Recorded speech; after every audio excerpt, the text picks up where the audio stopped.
This is the Round 2 podcast with Galen, Parker, and Stephanie Nicole, where we talk to big thinkers, big dreamers, and big idea havers. Quitting and failing are not the same thing, and we're going to show you why.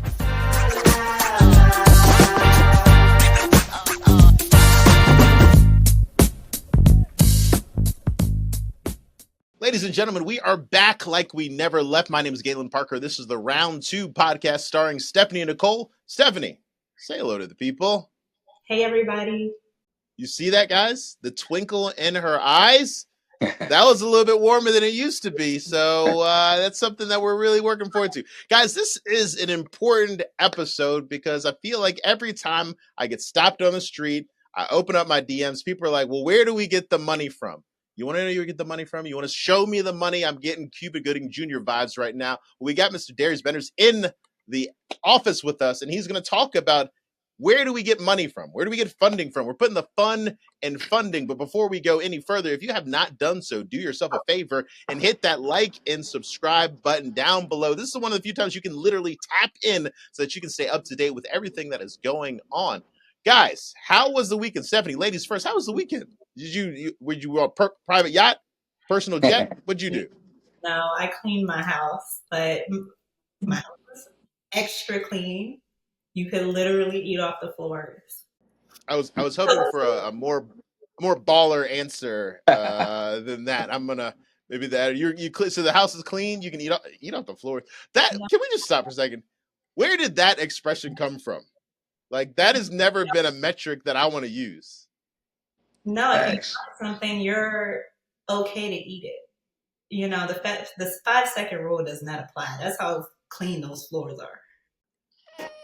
You know, I trust someone's cleanliness, but I'm not eating. Those days are over. I'm not eating off the floors. I'm too prim and proper for that. How long does it take you to clean your clothes? I know you've got or clean your house. I know you've got like a 50 million DIY project going on at the same time. A whole weekend, for sure. Ooh. Yeah, I got 6 bedrooms. Yeah, guys, y'all hear that flex? You see, light flex. Yeah, she just do that. She's like, oh, man, I got 6 bedrooms, so you know, it's like, it takes me a minute. He's like, I ain't in no studio apartment. Darius, you clean your house? No, I don't clean my house. We have a cleaning lady. She comes every week. She comes every 2 weeks. Yeah. Okay, but that's a funny part of me cleaning my house. I clean my house so that my cleaning lady could come today. That is so real. That is so real. Like we're always like pre-cleaning before like the facts. The cleaning lady comes in, she looks at it, she knows I don't live like this. Exactly. She's like, did someone vacuum this? I'm like, oh, that's just I'm just I've never spilled anything. She's just like, okay, I'm still facts. She ain't giving me a discount. Darius, I heard you had some big weekend plans. You just got off of a big event. How'd that go? No, it went well, man. Yeah, I attended an event. I had the honor to win a couple awards. We run we run an education business, and we run a funding company. So we've been able to do $1 million in a year and $100,000 in a month. So I had the opportunity to win some awards. Yeah. Yes, that's inspirational. I will say that makes me want to push harder too. Just seeing everything that you've done, because I started connecting with you a while ago, like when you was just coming in. So just to see everything play out, it's been like incredible. So congrats. I appreciate you. I love shows like this. I love hearing about other people's success because that encourages me. When someone's like, yeah, I made $100,000 a month. I'm like, say what now? Like that, man. I'm like, I did that too once. Let me run back. Like I still got it in me. Put me in the ring. I still can swing. I love to hear that. So congratulations to you guys. Congratulations to your company. That's an excellent achievement. And then hide all your money from the government because tax season. It's like you gotta hide it from the government. It's like, hey, these are expenses. To break the ice, ladies and gentlemen, Stephanie and I, we've been going back and forth for the past 24 hours about all of these topics that are all over the Shade Room, which I can't stand, but are all over Twitter, all over these places. We're gonna leave the STIs and the STD one alone because Stephanie, you already know how I feel.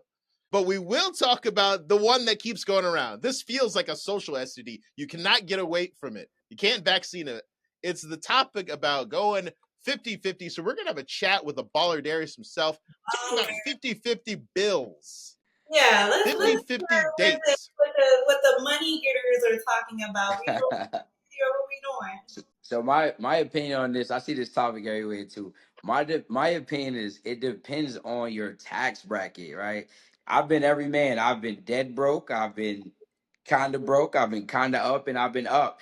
My answers would be completely different, right? Right now, I am single, but if I was in a relationship, the bills would be on me. With that being said, though, the woman has her part to do. So 50-50 doesn't mean money from her, but I expect her to make the house a home. I expect home cooked meals transparently. I expect that the what I need from her in terms of energy, her maybe feeding off, maybe assisting in things I need. I expect all those things to be fulfilled on her end because those are the things like your mission is to as a man is to make more money for a more convenient life. So Yeah. my woman should make my life more convenient in every other aspect. If I wasn't like 3 years ago, if you asked me, hell no, we going 50-50. We going 50-50. Like we building together. So it all depends on your tax bracket. That's more my take on it. So let me ask you this. So what if she is an earner like yourself? Ooh, that's good. Because in the full transparency, Yeah. the friends that I know that get money, they don't want to be with someone who can't get money. So they're Mm, usually with other people because it's like, all right, if I can get money, you can get money. Well, maybe we can get money together. You don't want because if you can get money and you're with a person who can't get money, that is an expense. That is a liability. So if you are with a partner, let's say the next model comes in, she's like, Darius, let me holler at you, but I got the bag, it's already secured. You don't have to worry yeah. about that. How does that go into your thinking now with 50-50? Now that's a good ass question. So I'll start by saying this. I don't mind my woman not making a whole lot of money because I understand a woman can bring a lot of other attributes to a situation, like I said. So if she don't make a lot of money, that don't for me, that doesn't say, oh, that's a red flag. Can she make the house a home? Can she support? Can she make sure all the other stuff I need come to light? That for me, that's good. But if I were to meet another woman who made a lot of money, that would be an exercise I would have. That would be something I would have to think about. I never thought about that, but what I would say is off the top, if you're making just as much as me, We got a private chef. then We got people coming to you clean. understand? Hey, as long as it depends. The big bills I'll probably still take care of, like the main things. I'll be like, maybe take care of the groceries, take care of the little stuff like that. But the expectation is though on my birthday, you know what I'm saying? Get me right. Cause Yeah, on your birthday, I'm gonna get her right. So just make sure on them holidays and them birthdays, I'm good, and then take care of the little stuff. But a house, a mortgage, stuff like that, I'll take care of.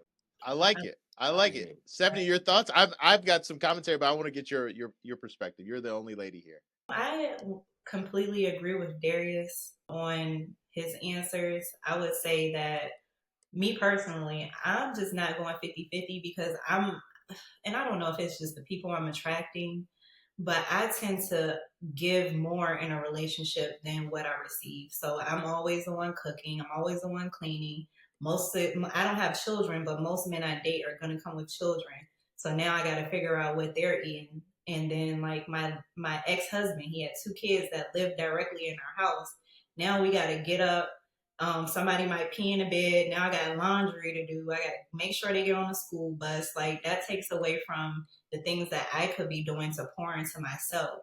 And then on top of that, you're getting somebody that is going to genuinely love your children, educate them, make sure that they're well rounded human beings, not just somebody that's going to just be a human body in the house so that the police aren't called.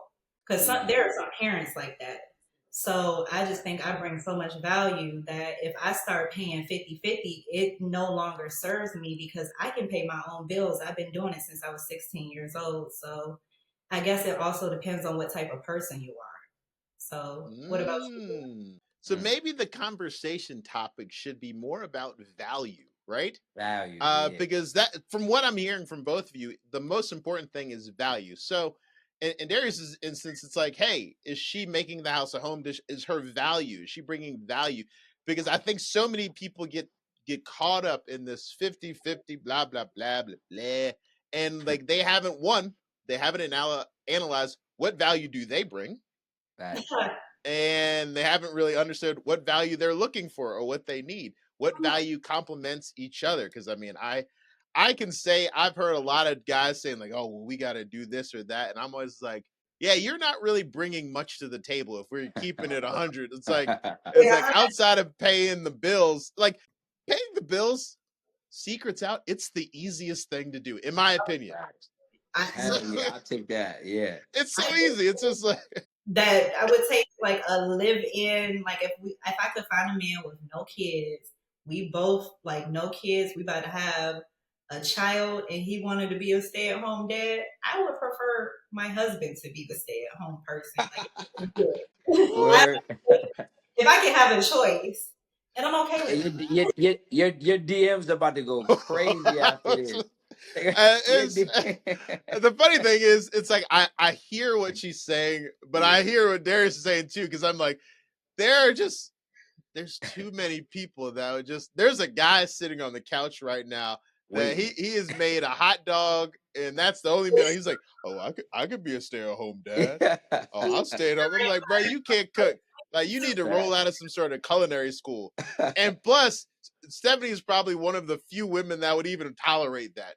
Facts. Um, Yeah, yeah, yeah. there's people that put up with it. Oh, I'm sure, but I don't know if they saw it. But the Stephanie, you're a high earner, so that's kind of different. That is a unique perspective. But your DMs are about to go fuego.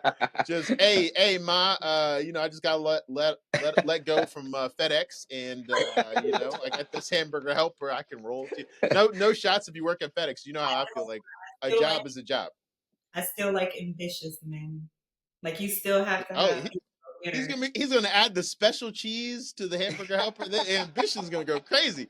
He gonna hit you with that pepper jack. He ain't She even. gonna have the best sandwiches in the Oh world. man, these are like the freshest tomatoes, that crisp lettuce. He gonna cut off all the edges. Oh, don't worry. Don't He got you. He I'm got weak. you. Guys, I'm glad that we had this topic because it's important. And if we are people of the culture, and I want to know what the people say. So many times, in my opinion, these conversations are held by people who are broke. And I'm Facts. like, Yeah. who cares what, like, they're like, are we going 50-50? I'm like, the bill was $45, sir. Take it easy. I was like, I mean, why would, like, all right, if you want to. But I do want to have these conversations. And I feel like the more times I hear it, people who are high wage earners, they're just like, it's easier. One, it is Yeah. a lot easier to pay the bills. It's like, what, like every month you gotta send me money for me to put in an account? Like, what are you, Yeah. cash apping me? I'm like, stop it. So Yeah. it's whatever you guys want, but at the end of the day, do what you want to do. But that is not why we're here. We're here to talk a little about putting the fun and funding, and I wanted to just Hold break on, down. hold on, hold on, hold on. You didn't give your perspective. You skipped over the question Okay, yourself right, though. okay. So usually I'm at home reading my Bible. And here's the thing. I have never necessarily been in a 50-50 relationship because, as I said, it's a lot of times just easier to pay the bills. But to your point, value Facts. is where, because I tell people all the time, I cannot cook. You don't want me to cook. You don't, like, that's not my strong suit. I am a neat person by just like trying to, like, I can let things get messy, but in my core nature is I got to keep things kind of like straightened up. But I'm not trying to like clean a house. I'm not Yeah, trying yeah, to, like, exactly. I want a clean kitchen. That does mean that I'm going to jump in that kitchen, put the dishes away and stuff like that. But that's not like my who I am. So if someone else Forte. brings that value, I do appreciate that. I appreciate a hard worker. I Yeah, read the Song of Solomon. I know a woman with high fact. qualities. So Yeah, I'm looking for that person. What's that? hard hard working is for everybody. I love that too. Hard working is for everyone. everybody. Yeah, But I'm also like, I'm at a big age. I'm at a big age higher than you guys. And I understand that what I'm looking for, there's probably, as far as a human, what I need in my life, it's probably not the same that what most people need. They're trying to like find this, that, and the other. I'm just like, Just trying to you find know what I love? You know what I love? Peace. peace. I That's love it. peace. That's the And one. That's the I'm number one, privileged to two, have, and three. yeah, I'm privileged to have it. So, right, I love Yeah, peace. yeah. So, that's how I just like laugh at all this. I just can't imagine like how 50-50 works in real actuality. Like if I'm at a restaurant, am I be like, all right, well, you got the margarita and you got the London broil. Is that right? All right, if we divide that by two, I'm like, do you tell the waiter, be like, hey, could you just split No. this in half? And just, they're like, is that your wife? I'm like, yeah. But you just, she got her own money. She got her own account because she work a 9 to 5 too. So I just don't understand. But I also thought so. A lot of these comments come from. So we were Nicole and I were 70 and I were talking about what was it? Kelsey's ex-girlfriend, who Oh, plays for the Chiefs. He plays for the Chiefs. Oh, He's yeah, yeah, yeah. currently What are you talking dating about? Taylor Swift. His ex-girlfriend. Let's get the. She's fine. She's fine. fine. She's Fine, like Look, fine, that. fine, fine. So they interviewed her on the podcast, and they interviewed her on a podcast recently, and she was like, "Do I look like I would go 50-50 on some bills?" And the first comment was like, "You look single, so now you're going 100 on the bills." And I was like, Hey, yo. okay. So it's just kind of like that mentality, I think, gets a lot of people in trouble. That like, oh, Dang. I don't do 50-50. And people are like, okay, well then hold the whole bag. Hold the whole Deuces. bunny. That's the a fact. icing on the cake is how he went to a billionaire. That's the craziest part because that's an I upgrade. mean, and everyone's like, oh, so the funny thing is people are like, she is fine. But they were like, oh, well, could you imagine he downgraded to Taylor Swift? I'm like, guys, stop it. There is no world where billionaire Taylor Swift is a downgrade for anyone. Wait, she's a billionaire? Taylor Taylor Swift, yeah. Dang. Swift, it's Dang. Taylor B. Swift right now. Yeah, my fault, my fault. So Yeah, it's kind of he like, won. Yeah, he won. and it's like, I don't care who you are. Yeah, Like, I don't care what race you are, what culture you are. If you turn up with Taylor Swift, it you doesn't lit. matter what was in the past. That's the upgrade. Yeah, That's facts. like if you show it with Beyonce, no Oh, What's one up? cares what your ex is. It's like Facts.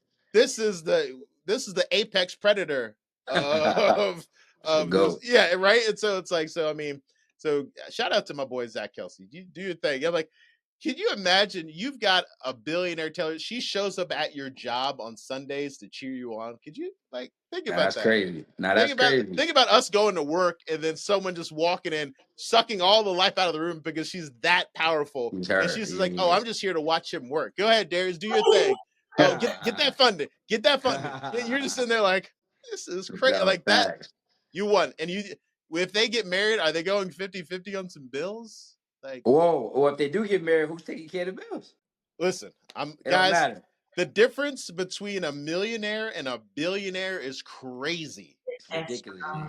It's not so it's like if I'm Zach and I'm like, I'm a millionaire, you're like he can he afford the bills is the real question. I was like, she's like personal jetting out to wherever Kansas City's playing. When she was in a tour in South America, she flew to his game and then flew back. It's like that Yeah, the it's the crazy. money she spent on gas alone is like most people's like 10-year plan. Like, what are we yeah. talking about? It's like, yeah, I would be upset if she told me some 50-50. I'm like, 50-50.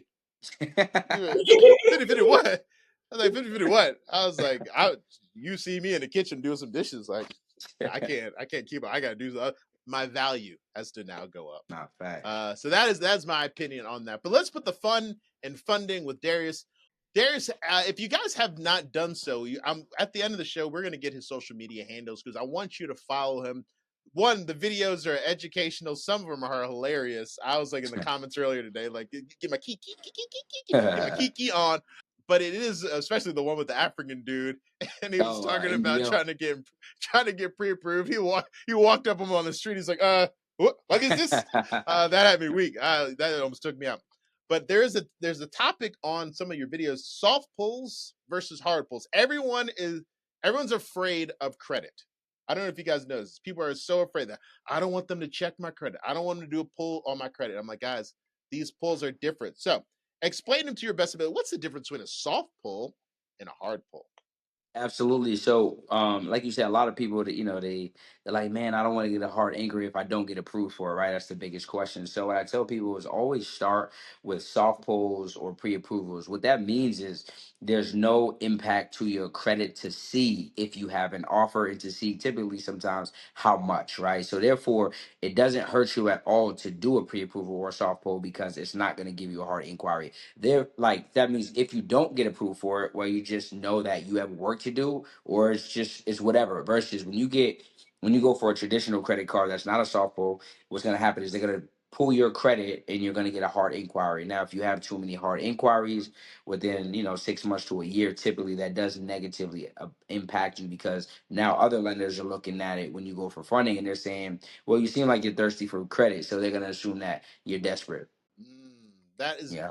I love that you said you have to, if you work to, because some people like they're parent. Like I sat down and did a one-on-one this Saturday, and she was like, "Well, what if I don't get approved?" And I was like, "Well, how's your credit?" She was like, "It's excellent." I'm like, how's your debt to income?" "It's excellent." I was like, "How long have you been at your job?" She's like, "4 years." I'm like, "You're gonna get approved." You're gonna get approved. Yeah. Yeah, so you're gonna get approved. I was like, it's just really about like how much you're gonna get approved of. But if you Exactly. don't get approved, you got some work to do. What? Exactly. When did we And get so terrified about? list of work that you need to do, right? Exactly. They tell Yeah. you what Yeah. to do, when All to that. do it, and like Hmm. when did we get so afraid of doing work to? And I'm gonna be honest with you. If you don't get approved, like you knew you weren't gonna get approved. Like deep down, Most times, yeah, yeah. it's like Yeah. you who you fooling? You gonna fool me? I'm like, but fooling me does Facts. nothing for you. I'll You're go on right. and move on with my day.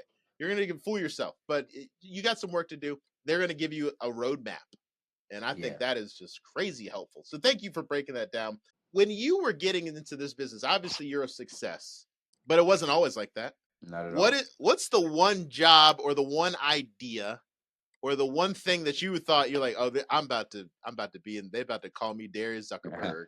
I'm about to do it, and it just didn't turn out. Man, there was a lot of those. One that would be, I don't even, I had so many. I think I failed six or seven businesses before the first one popped. So I had tried everything. I tried a Facebook ads agency. I tried a drop shipping. I tried being a athletic trainer. I tried being a traditional personal trainer. I tried starting my own like my own like insurance guru. I tried a whole bunch of stuff. A lot of no, I always say things happen, they happen for you, not to you. I think most people think when things are happening, it's kind of like, damn, it didn't work. But no, it is working. It's just working on you until you get better. And when you get better, it starts to work for you, right? So, learning the skills that we have now on our eighth business, all right, this is my ninth that I've tried. Now things are starting to work for me, right? Now you learn through trial and error, sales. Oh, shoot, I suck at communicating my message. Well, after you fail 8 times, you'll probably get better, right? You suck at marketing, then you get better, and then you learn a skill. So, for me, it was just feeling a lot of failure. I feel like failure is a prerequisite to winning, right? Just like, so you got to take math 101 before taking algebra. Same thing in entrepreneurship. And most people, they just give up before they get to their season of winning, right? So it's not a matter of if you're going to win. It's just more so when. And I always talk about operating in faith because faith is, walking by faith and not by sight. Sometimes you can't see it because it's not your time. But I had a lot of those. In my last job, I was a banker. That was when I was 22 years old. I came home from school a year later. I was like 22 or 23 years old. And I knew a job wasn't for me off rip. Like my dad didn't work jobs. My grandfather didn't work jobs. But I tried it because, you graduate from college and, your mother's like, you got that degree, you need to go get a big boy job. So I'm like, all right. But that didn't last more than 6 months. And then I've been an entrepreneur ever since. It's funny that you said like you get that big boy job. Steph, do Yeah. you remember your first big girl job? I don't know that I've ever really had one because Oh, I usually make more money from jobs that offer tips or commissions. So even Yeah. if mm. I go to like I have a degree, but if I use my degree, then they're going to limit me to a salary when on Facts. tips, if I go bartend on a weekend, I might make $2,000-$3,000 that weekend. Facts. I make that at a Yeah. job. And that's the Facts. weekend. Facts. It's I hate to discourage anyone from higher education. I did it, you did it, we all did it. Because it does serve a purpose because everyone can't be an entrepreneur. I'm just gonna like let's be honest. Everyone's not gonna do it. Everyone needs some people just need to be put in a spot and let them do what they're do. But I Mhm. remember getting out of college and get that first big boy job. I'm like Darius. I was there for 3 months and I was like, this ain't it. This ain't it. And it was just like it was really just like me sitting in a cubicle and just being like I was working at a finance company Mm, doing debt consolidation. I was in the retention department and I was just like, this is the most depressing existence. And I'm ever. supposed to do this forever? Like Yeah, for forever. I'm like, I'm yeah, supposed to come into these dull lights and I got this tie on. And I'm like, I got a tie on and I don't even see clients. And I'm like, facts. why? Who am I dressed up for? Like the Right. mailroom guy? Like why? Like, Crazy. and then so it's like, and then it's debt consolidation. So it's basically like people who are not great with money, they go into debt, but then they're smart enough to go into debt consolidation. But I'm in the retention department, so that means that they're not actually paying the money that they're supposed to be paying for the debt. So then I'm like calling these people And then they're like, "Don't call me at work." I'm like, "Well, just pay me my money. I don't have to call you at all." I was like, man, but like you do feel that pressure. And I know there's people that are listening to this. You guys got out of college, you feel that pressure, and it's okay. Yeah. Just because you take that job does not mean that it's over. You just if it's not calling you to be there, well, then don't be there forever. Maybe you just pay off some of that student loan until Uncle Biden takes it all away magically. I don't know. And he Not taxes bad. you, and then he hits you in the taxes later, and you're like, I'm not paying my student loans, and you're just paying taxes. But anyways, Yeah. Let me just throw my question in because the commute is getting shorter and shorter, and I want a step by step blueprint on how to make $100,000 in a month. Like I mean, for real. what did you have to Absolutely. do? Like I need the whole blueprint. Let me know what you was eating and everything. Nah. Nah, for You want a sure. dietary plan? You gotta wake up at 1 in the morning. Nah, I'm just kidding. So honestly, like it sounds so crazy, but I like to tell people like making money, like most people think we have a making money problem, but we actually it's not like the money. It's most people don't get to make money fast enough to actually get to enjoy it, right? Because life's gonna life, you got taxes, you're gonna catch a flat or someone's gonna need some money. It's always something. So I always tell people learn how to make money faster. And one of the ways you can do that is most people when we run business we operate with a mindset of selling one to one. So what Yeah, we've been able to do is really master selling one to many because it allows the most leverage, right? So some skills that I would tell anybody to learn, the first and the foremost is like basic one-on-one, but it's something we forget as we grow, is just mastering communication, right? So having the ability to communicate your message and what you want to get across. Right. So we do webinars. We've done webinars. Stephanie, we've talked about webinars a lot. But yeah, we've done webinars every day. We did it for 2 years straight, twice a week. I And love I tell any entrepreneur like if you the fastest way to make your first $1 million is through virtual events. The reason why is because as an entrepreneur, it forces you to become good at every part of the business. You have to get good at selling. You have to get good at marketing to get people in the room. You have to get good at talking about your product or your service. And as a byproduct of doing all those things, you become the type of person that can attract a lot of money, right? So yeah, we've been doing that. And on our webinars, I tell it's not just for digital product or course creators. If you sell a service, right? If you sell an online service like funding as a service, we offer that on a webinar. We offer our high ticket coaching. We coach other coaches on how to do their webinars as well. So all of these things we've been able to sell on webinars.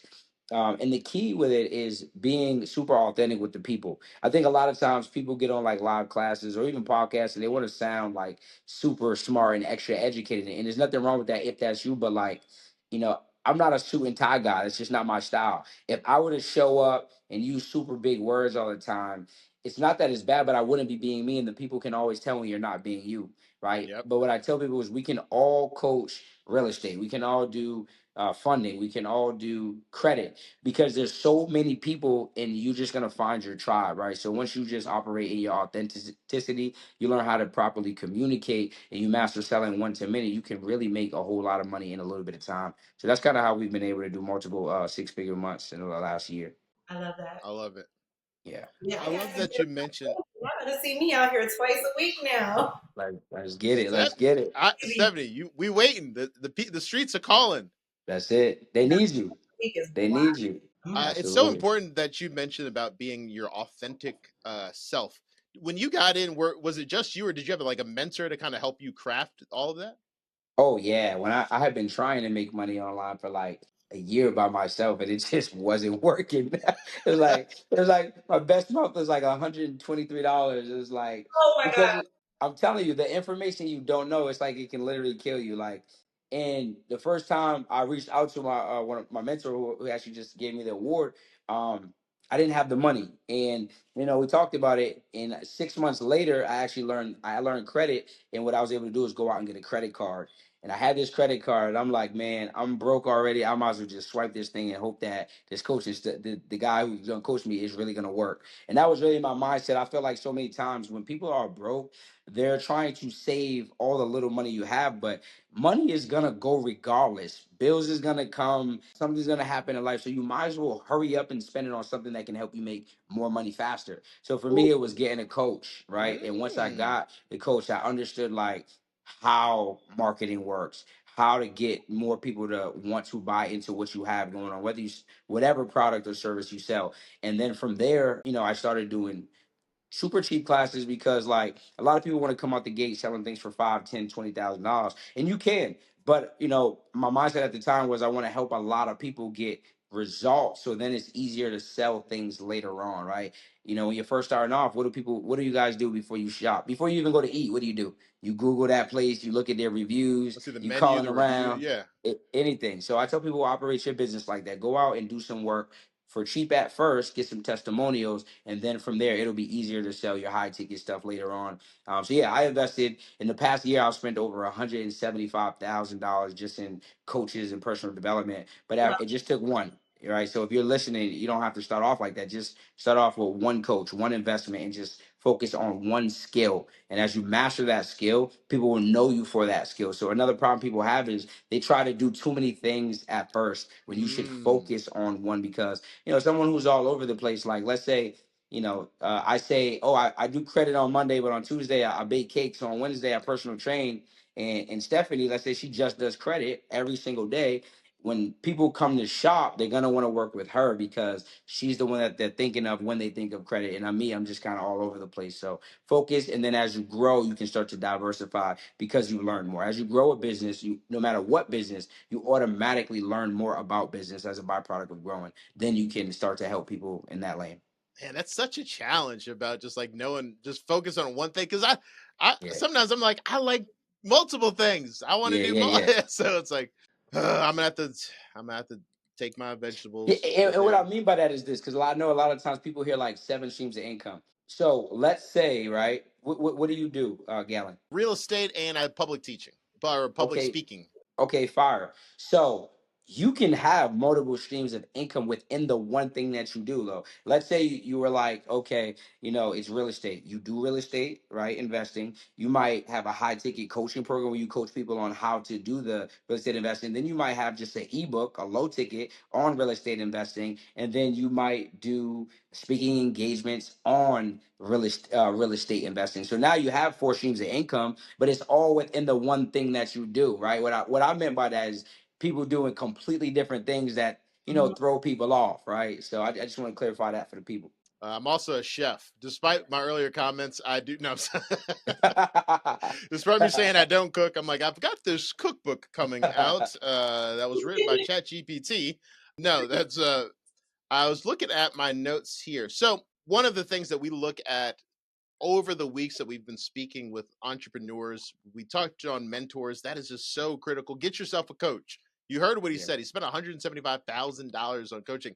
You've got to. Now you don't have to spend that. You can't spend those racks, but your racks. Yeah. Whatever you can, invest in yourself because that's the only way I think you're gonna get better. Sign up for some of these coaches, some of these courses, fact check them, check their receipts that Stephanie has educated me on to make sure that they're actually really like doing what they say they're doing.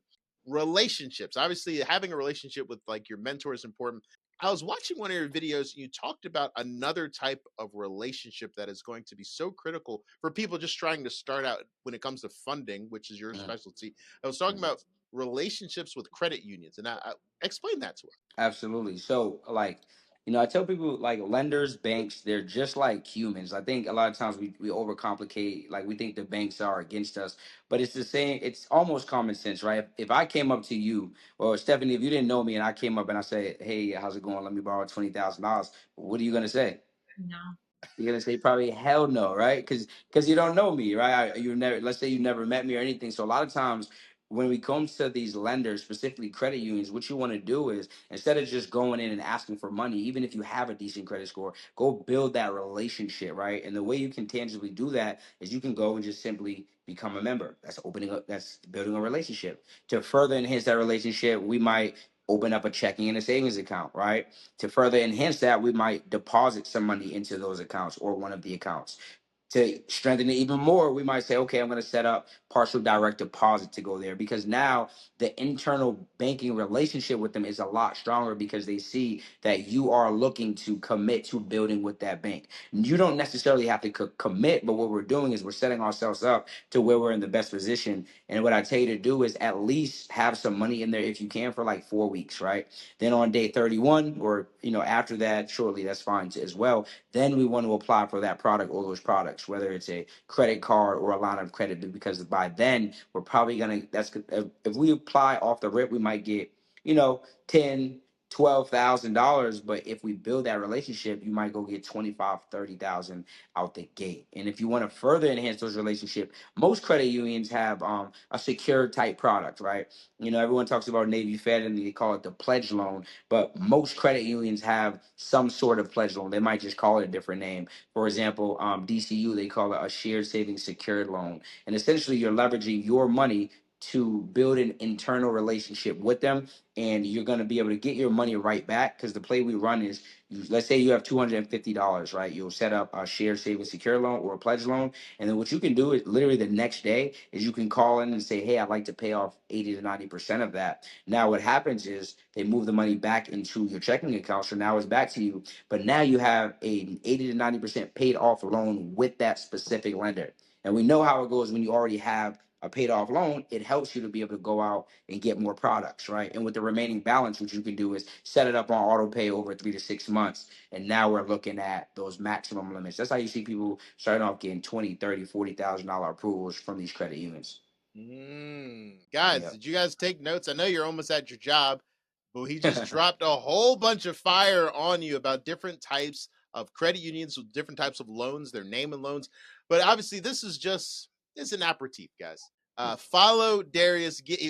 Darius, if they need to reach you before we get some of the one more gem from you, if they need to reach you, where can they find you online?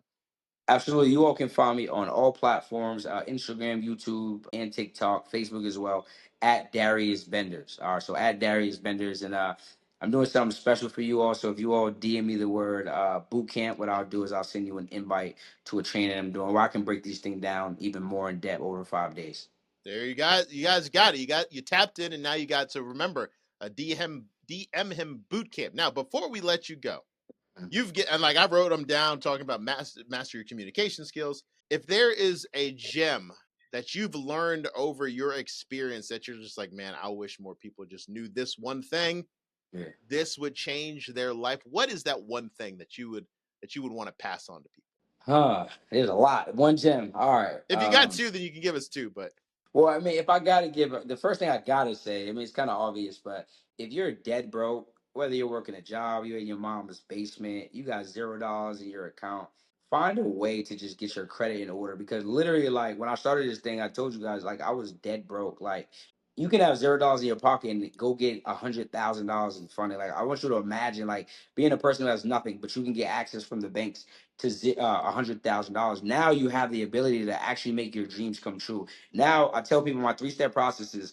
go get the funding from the banks first. Second process is go get a coach in whatever you're doing, because it's going to cost you more in mistakes, trying it on your own, making all the mistakes. You're going to go buy the wrong stuff. They're not going to evaluate the property well. They're going to mess up, right? And they could have just gotten a coach, which would have saved them more money, more time. So that's the second step. And then third is really just make a decision. And I always say making a decision isn't a one-time thing; it's an everyday thing. To just go all in on your dreams and your goals. That's really the 3-step process. But if I could tell someone one gem that'll change their life is, I think the most important thing outside of obviously the information is really your environment.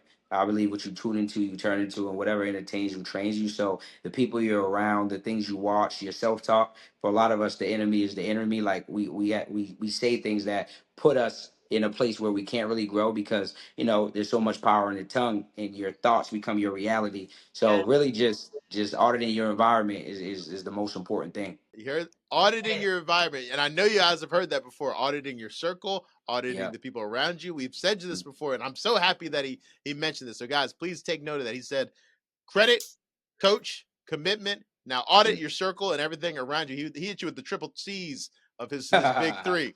Ladies and gentlemen, this has been great. Stephanie, you've always been a remarkable example for us because she'd be quick telling me about auditing circles and auditing people around me. I'd be like, That's it. That's it.